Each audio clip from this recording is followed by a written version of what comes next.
নতুন বছরের শুরুতেই আমার পঞ্চম স্টুডিও অ্যালবাম বোকা আসবে। আজকে শুনতে হয়তো অবাক মনে হবে, পাগল মনে হতে পারে, কিন্তু আমার ধারণা আগামী ৫-১০ বছরের মধ্যে আবার সেই ফিজিক্যাল অ্যালবামস ফিরে আসবে। এটা তো সত্যি, আমরা একটা ট্রানজিশন পিরিয়ডের ভিতর দিয়ে যাচ্ছি।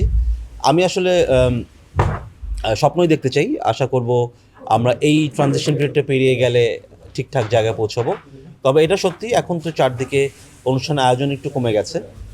এটাই আমাদের জন্য সবচেয়ে কী বলবো গুরুত্বপূর্ণ সময়, এই শীতের সময়টা। নভেম্বর থেকে ফেব্রুয়ারি ইউজুয়ালি আমাদের শোজ অনেক থাকে। সারা দেশে নানান শোজের পারমিশন নিয়ে সমস্যা হচ্ছে, নিরাপত্তার জায়গা থেকে হয়তো ঝুঁকি আছে, সেজন্যই ভালোর কথা ভেবেই হয়তো প্রশাসন সেটা করছে। তবে সেটা আমাদের মিউজিশিয়ানদেরকে আসলেই আমাদের লাইফ লিড করতে হ্যাম্পার করছে। তা আশা করছি আমরা এই সময়টা পেরিয়ে যাব এবং একটা সুন্দর সময় আবার আসবে। পদ্মা সেতু, মেট্রো রেল এবং এলিভেটেড এক্সপ্রেসওয়ে নির্মাণের গর্বিত অংশীদার বসুন্ধরা সিমেন্ট। দেখেন, যে সময়টা চলে যাচ্ছে এটা তো আর ফিরে আসবে না। ধরেন আমাকে আপনি এই বছরের সাথে আগামী বছর দিয়ে পোষাতে পারবেন না। আমি তো আর এমন না যে এই বছর না খেয়ে আগামী বছর গিয়ে খেলে আমার পেট ভরবে। আমাকে তো আসলে আজকের খাবার আজকেই খেতে হচ্ছে।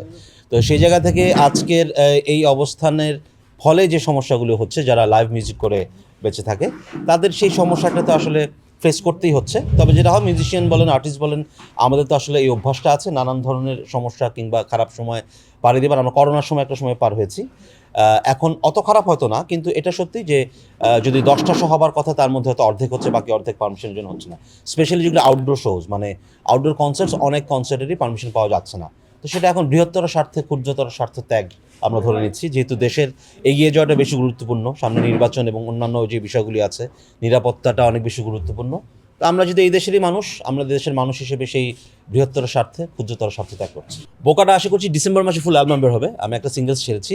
এই গ্যাপটা হয়েছে আসলে ওই সময়টা করতে পারা, বা একদম অ্যালবাম তো আসলে চাইলেই করা যায়। আমি ধরেন যে বিভিন্ন সময় করা গান যদি একসাথে করে আমি অ্যালবাম করি, সেটা আমার কাছে মনে হচ্ছে প্রপার অ্যালবাম হয় না। মানে এখন তো আমরা সিঙ্গলস করি, তো সিঙ্গলসগুলিকে জড়ো করে একটা অ্যালবাম আমি করতে চাই নাই। আমি চেয়েছি আমরা সবসময় যেভাবে অ্যালবাম করে অভ্যস্ত, অর্থাৎ একটা অ্যালবামের 8টা-10টা গান নিয়ে স্টুডিওতে ঢুকে গিয়ে টানা কাজ করে অ্যালবাম করা।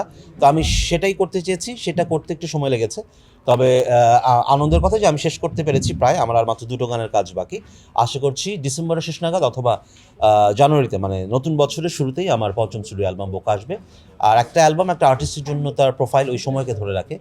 তাই আমি শিল্পী হিসেবে আমার কাছে আমার অ্যালবাম খুব গুরুত্বপূর্ণ। আশা করছি যারা আমার গান শোনেন তাদের ভালো লাগে। আসলে প্রযুক্তি তো আপনি অস্বীকার করতে পারবেন না, কারণ এখন যেন আমরা ক্যাসেট শুনে বড় হয়েছি, আমরা যখন অ্যালবাম করলাম তখন সেটা সিডি হলো, সিডির পর সেটা ডিজিটাইজ হয়ে গেলো, এখন যেরকম সব মিউজিক্যাল মানে স্ট্রিমিং অ্যাপে গান শোনা যায়। তো সেই জায়গা থেকে এটাই বাস্তবতা, সারা পৃথিবীতে তাই হচ্ছে। তবে ইন্টারন্যাশনালি কিন্তু আবার এলপি ফিরছে, অর্থাৎ আমরা আবার ফিজিক্যাল দিকে এগিয়ে যাচ্ছি।